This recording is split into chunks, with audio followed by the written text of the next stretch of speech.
The way I see the project is, like how I see it is, it's how Minecraft would make a city in Minecraft if it was Minecrafters making it.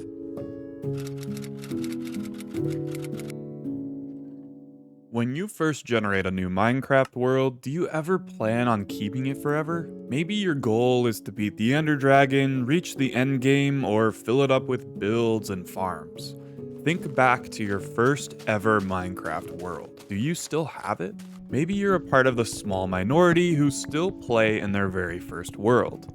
And this could not be more true for Xoyjaz, founder and creator of the Project Zearth map, dating all the way back to 2010. Today, it has become Minecraft's oldest known city map that is still being worked on to date and became one of the most popular projects ever created. Before it became Project Zearth, the story began as any other Minecraft world in 2010, a time when a vast majority of players were creating their first world ever, with little to no information out there on how to actually play the game. Xoyjaz was no different. He was still learning the game along with the small but growing community at the time.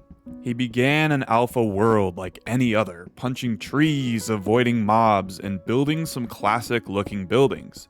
In fact, at the time, the idea of creating a massive building project wasn't even in the cards. I just wanted to make this amazing construction. So I drew this pyramid. This pyramid right here, I just started on this map, and the pyramid right here was supposed to be like a temple. So I was very interested in making temples because I played a lot of Nintendo games, and if you ever played Zelda, like temples are the shit. And it's like the first, actually it's the second build ever on the map. And I just wanted to finish this. The first build is this dirt spiral right here where I stand and I look and scout the progress. So, just starting with those two things, that's kind of how it came to be then. How the map came to be was just trying to finish this project alone with all the mobs going around. I didn't know how to put the game on peaceful. Like, we didn't have so much information out there how to do things. At what point did it become this massive idea? Like, when did you come up with the idea for Project Zearth? Yeah, so the first time it was released on Planet Minecraft was in 2013, because a friend of mine told me I should do it, and I was like, I'm not sure, but I'm so glad I did it. It was called Zeon City. So if you see here, it was just called the main city, like the first one. And then when it was released a new version, same year, then I called it Project Zearth. The reason it's called Project Zearth is because I took Earth and the Z from Zeon City, and I just called it like Earth. All of those early builds Xoyjaz mentioned are still in the map to this day. In fact, everything that was ever created for the map has been preserved in some way. The map is now split into many different cities and regions, which we'll get into a little bit later, but the original city, Zeon City, is unique because it contains so many different eras of Minecraft and so many different building styles and block types from being worked on over the years. It's like a Minecraft's time capsule.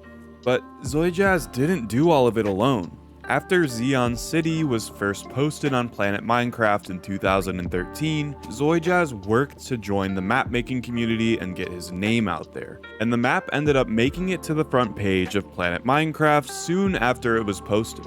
In early 2015, Xoyjaz began official recruitment for the first time, and shortly after, the first team member, Zippy, joined the project. The team didn't get to work on Zeon City right away though. Xoyjaz got the first members together and created a test server to see how it would work out. This was Saint Azura Island, also available on Planet Minecraft, link in the description. And well, the test worked out, the team bonded and realized it was all going to work, and on March 11th, 2016, the first official Project Zearth server was launched. The cool thing too is they put Saint Azura Island onto the map, and you can go explore it. An amazing piece on a laundry list of map history. But it went on the front page and I did advertise it in the Planet Minecraft chat, where back in the days there were like 100 or 70 or 80 people there, because Discord wasn't that popular back then. I had people work with me. This was a test project to see if it's possible to even work on the main map. And I must say, this is like a piece of art on the map for me, because it's such packed with so much stuff in it. It's so amazing. Like this island, if you ever download the map, I recommend you check this island, because this is the most like diversified architecture and story and everything, because I was testing the new people and they had to build. It wasn't just me making like like everyone had to contribute. So, how many people are still working on the project today? Today, I actually retired in 2019. So I had a break. I retired. I wasn't going back to Minecraft, but I came back for supporting the management last year. And the team right now, which we have on Discord, is 10, 14, 15 people maybe. But the Discord is open for everyone, and there are over 100 people in the Discord, and some of the old members are like marked as builder emeritus or retired or veteran. Now, what was your favorite part of working on Project Zearth? Like, what moment stands out to you the most? The most memorable or important part of the history of the project for me was with the team. At what point with the team? We had so many great moments, because everyone who has been part of this project has been like a family to me, because I haven't expected anyone to work the amount they have worked. Like, we worked like a real project, and we are not that commercial like some of the other Minecraft maps that are present right now. We are not funded by anyone. We were able to have our server hosted for free, but we are not that commercial, and for that reason, the people who joined did it like out of joy. And the map kind of reflects these histories and stories and emotions of the real life, because they could do anything. They could write anything, whatever they liked.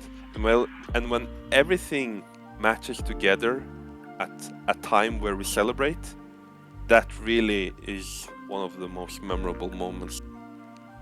What makes the map even crazier is that in the early days, not only was it being built entirely in survival, but it was also being worked on well before beds were released in Beta 1.3. Meaning Xoyjaz had to constantly avoid all of the mobs, including creepers blowing things up every 2 seconds. At one point, and this screams old Minecraft nostalgia, he tried to move the city to a different location to get away from the mobs. Now today, the map has extensive lore and story building, like more than I've ever seen in a Minecraft map times a million. But this move and mob avoidance was the entire basis for starting the story of the map.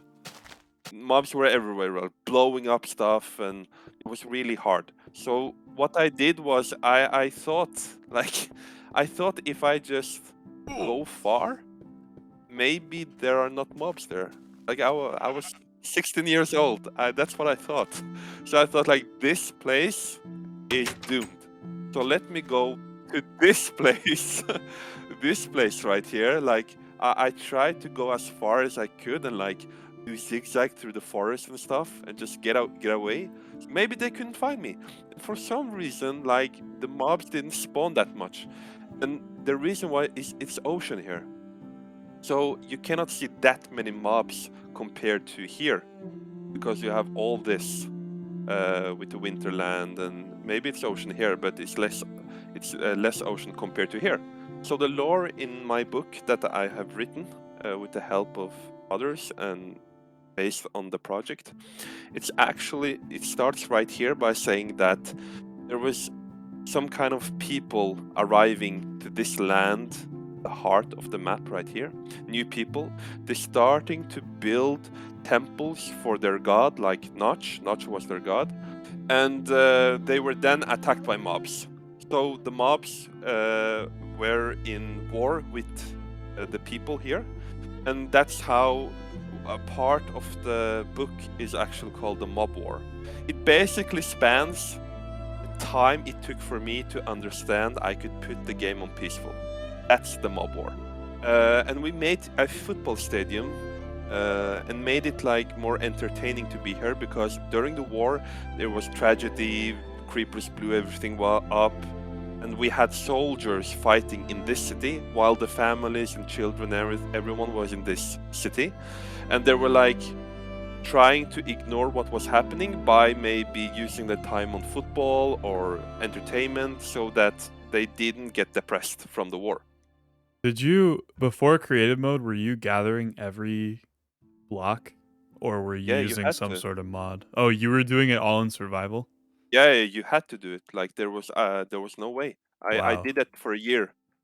Xoyjaz has written a book about the map, which is available for free on the project's website, link in the description. It has quite literally everything: the lore, story, politics of the cities, and things like that, but also memories, super old history from when it was first created, and testimonials from old team members. There's even things such as map challenges and scavenger hunts to direct you around the map, and is kind of like a game within the game. It's well over 100 pages, and I highly recommend you check it out at some point if you're interested in learning more about the map.